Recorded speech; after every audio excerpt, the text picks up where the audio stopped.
All right, sports fans, how's everybody out there doing? William Martin coming at you one more time here on YouTube with another edition of the 300 Pounds of Sports Knowledge Podcast.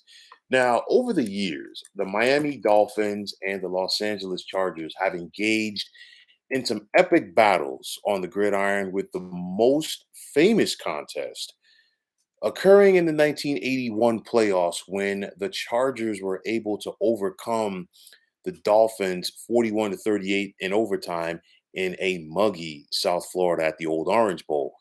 And when the Chargers and Dolphins took the field this afternoon in Inglewood, you expected to see another fierce battle as we're talking about two teams that made the postseason last year who also have aspirations of doing even bigger and better things here in 2023. This was a seesaw contest throughout, which was to be expected, but it was the big name players of the Dolphins who decided this contest late in the fourth quarter. You think about Miami quarterback Tua Tagovailoa connecting with wide receiver Tyreek Hill on that go-ahead touchdown with a minute 45 left in the fourth. And then it was the Dolphins pass rush, which included the likes of Jalen Phillips, who dialed up the pressure on Chargers quarterback Justin Herbert on that game deciding drive, which also included forcing an intentional grounding call against the Pro Bowl quarterback. Today, Tua was 28 of 45 passing for 466 yards with three touchdowns and one pick. And in the process, he outplayed his draft classmate, the guy who went one pick behind him in Justin Herbert. Now, Tyreek Hill has always shown out against the Chargers, and that was once again the case today. 11 catches for 215 yards with two TDs. And for all of you fantasy owners out there, anybody who had Tyreek Hill today, I'm guaranteeing that they are very happy right now. Now, it's the same old Chargers, regardless of them playing in LA right now or San Diego, as they just consistently go out there and find ways to lose these games. Just look at the postseason last year with the meltdown against Jacksonville. You think about the Chargers just doing themselves in. You go back to the end of the first half. The Chargers had some momentum for themselves. Cameron Dicker had just made the field goal to tie the game up. And then, the Dolphins get the ball. They had a couple of timeouts left. We saw Tua connect with Jalen Waddle on that big reception to give them an opportunity. Tua throws the ball downfield. Even if it's caught, it's going to be well short of the end zone. Time is going to run out. You're going to have a 17-17 contest. No, veteran defensive back J.C. Jackson, who should know better at that point, gets called for a pass interference. A pass interference play on a play where even if the receiver caught the ball, it was not going to be decisive because all it was going to do was just pad the stats of Tua.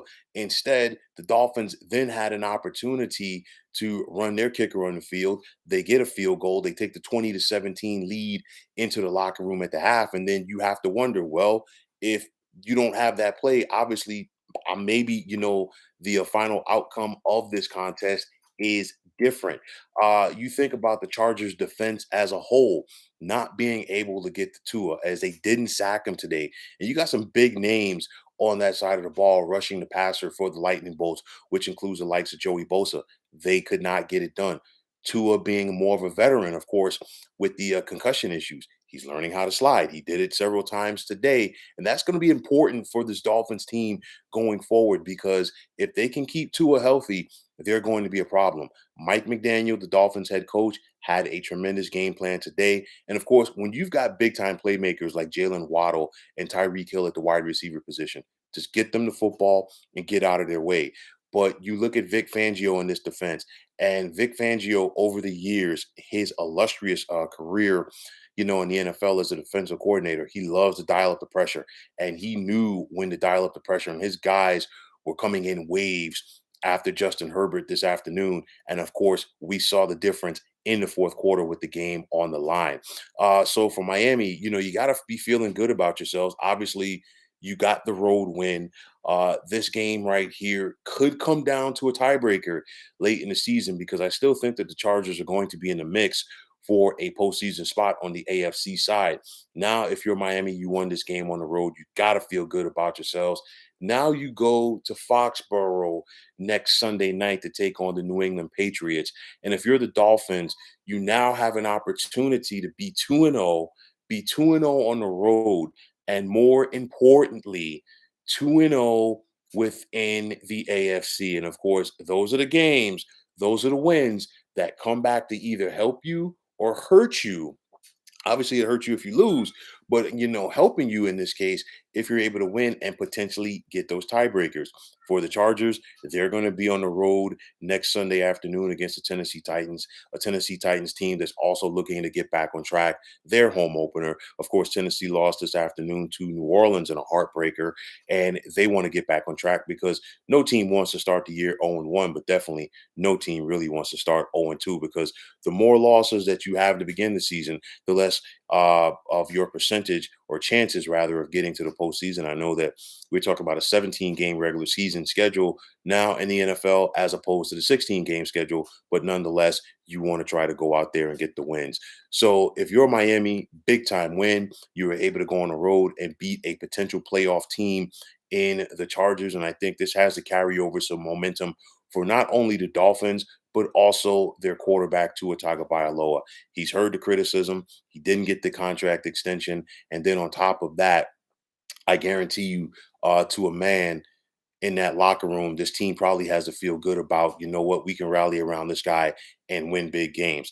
Strong start to the season for the Dolphins rather. Let's see if they can build off of that, and let's see if the Chargers can get back on track in Nashville next Sunday versus the Titans.